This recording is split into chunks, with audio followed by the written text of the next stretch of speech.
오늘도 최선을 다하자. 에코프로비엠 흑자 전환한 진짜 이유. 여러분, 2차전지 핵심 소재 기업 에코프로비엠이 실적 깜짝 반등에 성공했습니다. 2분기 영업이익이 무려 전년 대비 1159% 폭등하며 흑자를 냈습니다. 그런데 흥미로운 건 매출은 오히려 줄었다는 점이죠. 그럼에도 수익이 급증한 이유, 바로 양극재 수요 회복과 투자 수익입니다. 전기차 신차 출시, ESS 수요 증가가 맞물리며 생산량이 늘었고 인도네시아 니켈 재련소 투자 수익도 한몫했죠. 하반기엔 고객사 공장 가동, 유럽 전기차 보조금도 돌아오며 더 좋아질 거란 전망입니다. 즉, 단순한 회복이 아니라 비용 최적화 글로벌 수요 재개라는 이중 호재가 작용한 겁니다. 2차전지 업황 다시 고개 드는 신호일까요? 체크해 보셔야겠습니다. 공공배달 앱 사용자 늘어도 문제. 최근 땡겨요. 먹개비, 배달특급 같은 공공배달 앱이 크게 주목받고 있습니다. 사용자 수가 폭증했는데요. 소비쿠폰 같은 정부 지자체 지원 덕분입니다. 하지만 주문 전환율은 낮고 운영비 부담은 여전하다는 지적이 나옵니다. 게다가 민간 배달앱과의 형평성 문제, 왜곡된 가격 신호도 우려되고 있죠. 이건 단순한 마케팅 성과가 아닙니다. 시장의 인위적 개입이 어떻게 왜곡을 만들 수 있는지를 보여주는 사례입니다. 지속 가능한 플랫폼 생태계, 결국은 정책보다 소비자의 선택이 결정합니다. 네이버 유럽판 당근마켓 먹었다. 네이버가 유럽 중고거래 시장을 제대로 노립니다. 스페인의 국민 CEC 플랫폼 왈라팝을 인수하면서 유럽 진출에 본격 시동을 걸었죠. 왈라팝은 MAU 1900만 명, 스페인과 남유럽을 커버하는 대형 플랫폼입니다. 네이버는 여기에 검색, 광고, 결제, AI 기술을 접목하겠다고 밝혔습니다. 이건 단순한 플랫폼 인수가 아닙니다. 데이터와 거래 중심의 CEC 모델에 AI를 입힌다는 전략입니다. 결국 기술력으로 거래 경험을 혁신하겠다는 거죠. 중고거래? 더 이상 단순 거래가 아닙니다.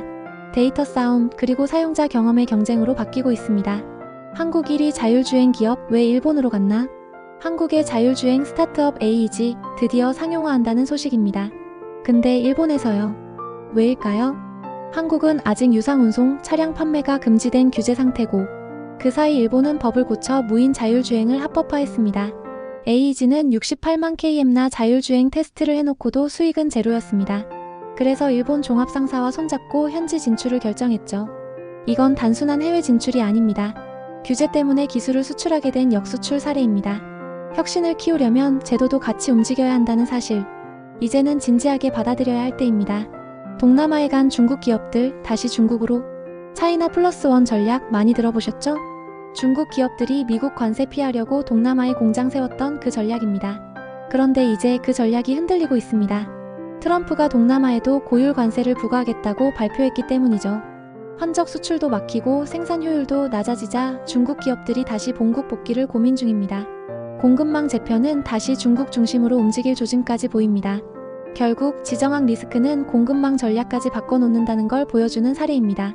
지금은 글로벌 기업에게 전략적 판단이 정말 중요한 시점입니다. 러시아산 석유 사는 인도, 트럼프의 관세 경고. 트럼프 대통령이 인도에 공개 경고장을 날렸습니다. 러시아산 석유 사는 너희 관세 더 올릴 거야. 인도는 러시아에서 원유를 수입해 재판매하며 이익을 얻고 있는데요. 트럼프는 이를 우크라이나 전쟁 자금으로 보고 제재하겠다는 입장입니다. 이에 인도는 부당하다며 반발했지만 현지 정유사들은 이미 미국 눈치 보며 러시아산 수입을 줄이고 있습니다. 이건 단순한 무역 갈등이 아니라 에너지 지정학의 갈등입니다. 국가 간 외교와 무역이 얼마나 복잡하게 얽혀 있는지를 잘 보여줍니다. 네덜란드, 우크라에 5억 유로 무기 대납한 이유. 네덜란드가 미국 무기 5억 유로어치를 대신 사서 우크라이나에 지원합니다. 나토와 미국이 새로 만든 우크라이나 우선 요구 시스템의 첫 사례인데요. 우크라이나가 필요한 무기를 요청하면 회원국이 대신 구입해주는 방식입니다. 이로 인해 미국 방산업체들엔 확정된 수요, 나토에겐 더 강력한 결속력이 생깁니다. 이건 단순한 무기 지원이 아니라 군사경제동맹 체계의 진화입니다. 방산기업 투자자라면 눈여겨볼 변화입니다. 할리우드, 왜 영화가 사라졌나? 영화가 없다. LA 할리우드에선 지금 진짜로 이런 말이 나옵니다. 촬영일이 반 토막 나고 배우는 우버를 운전합니다. OTT 확산, 파업, 제작비 상승이 복합적으로 겹치며 할리우드 영화 산업이 구조적 위기에 빠졌습니다. 전통 미디어 기업은 매각되고 VFX 업체는 파산까지 했죠. 미국 영화 점유율도 90%에서 60%대로 추락했습니다. 이건 단순한 불황이 아닙니다. 콘텐츠 시장의 패러다임이 완전히 바뀌고 있다는 시그널입니다. 할리우드의 위기, 우리 콘텐츠 업계에도 시사점이 큽니다.